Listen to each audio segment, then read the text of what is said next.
I wanted to update my video entitled Keto on Steroids. So this is the version of the ketogenic diet that's very, very strict, and it's for those people that need to drop weight, maybe for a wedding or a situation, or you're at a plateau situation and you need to jumpstart your program, okay?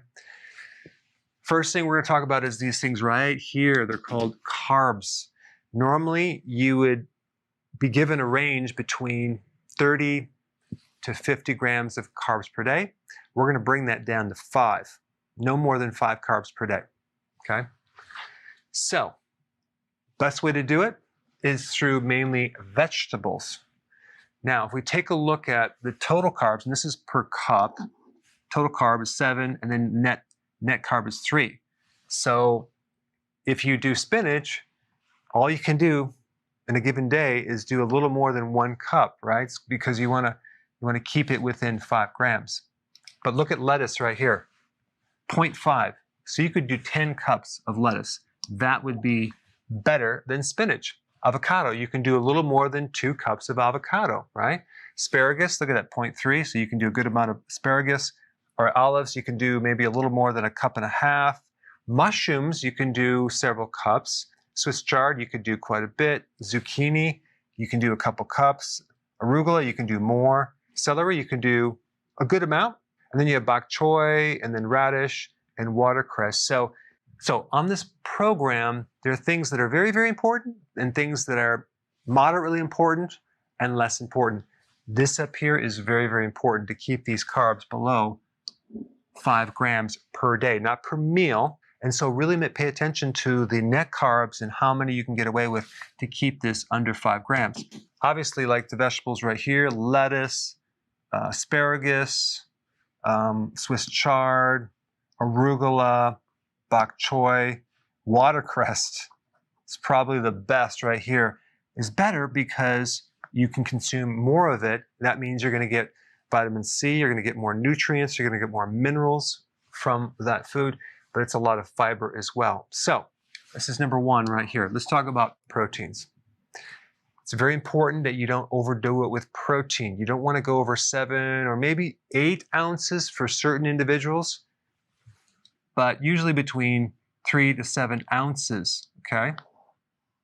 Now, what you're going to be doing is you're going to be doing OMAD, 1 meal a day. So this is all the protein that you're going to consume in a given day. If you consume too much protein, okay, your body just basically breaks it down and turns into glucose. That's what happens. So that can actually raise insulin. So if we keep it moderate, we're going to be totally fine. The key is having a fattier type of protein. Why? Because that'll keep insulin lower as well. Like, for example, on eggs, you don't want to do just egg whites. You want to do the whole egg, the yolk as well. Salmon is the ideal fish. There's a lot of other fatty fish too you can consume, but this is perfect, okay? Summer sausage has more fat in it. Just make sure there's no dextrose in there. I just did a video on this. I'll put a link down below.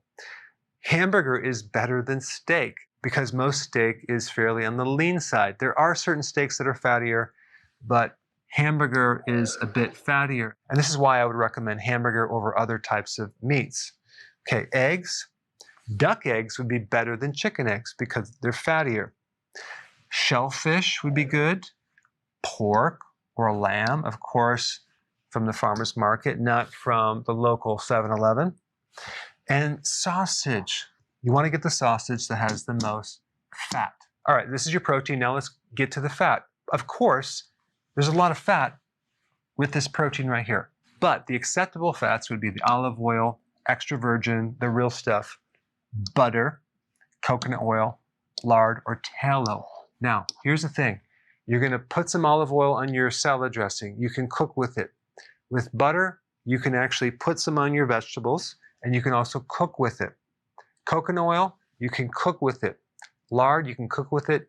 Tallow, you can cook with it. But I don't want you to add a lot more fat to this meal. In other words, I don't recommend doing the keto desserts where you're making these fat bombs. Not on this program. Macadamia nuts and pecans. Why? Because they are the fattiest nut. Look at the ratio. It's like 11.5 fat to 1 protein. So it's 11.5 times greater in fat than protein. Amazing. Pecan is 7 times greater fat than protein. Now, peanuts actually have the most protein and the lowest fat, but that's a legume. The only thing with these two nuts is you're going to have to look at the carbs, because 1 ounce is about 1.5 grams of net carb. So that has to be added into this calculation right here. And that will kind of tell you the volume of how many of these nuts you can have. Pecans, look at this, 1.3 gram net carb per ounce. So you have to add that to your calculation. One more fat, but it's really a combination of fat and protein, but it's actually pretty fatty. It's cod liver, not cod liver oil. You can buy it in a can, and it's 5 times as much fat to protein. And you can do this as your fat. You're going to be very, very satisfied. And plus, it has DHA, big time. It has EPA, which are 2 omega-3 fatty acids. It has vitamin D. It has vitamin A. It's going to be extremely satisfying. You probably can consume like a half a can, and that will, you'll be very, very satisfied. Okay, no dairy, too high in carbs, no berries, no keto desserts, no MCT oil. Why?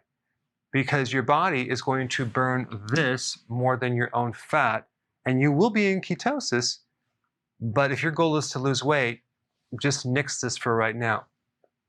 Coffee, keep it down to like 1, maybe 2 per day.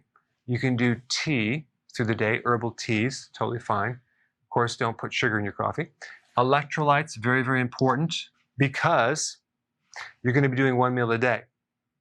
And you want to make sure you get all of your nutrients. B vitamins, nutritional yeast is a good source. A lot, if not most of the B vitamins are water soluble. So that means you don't store them for very long. So if you're not taking them, you can end up with a deficiency. Vitamin D, unless you get sun or you're consuming the cod liver.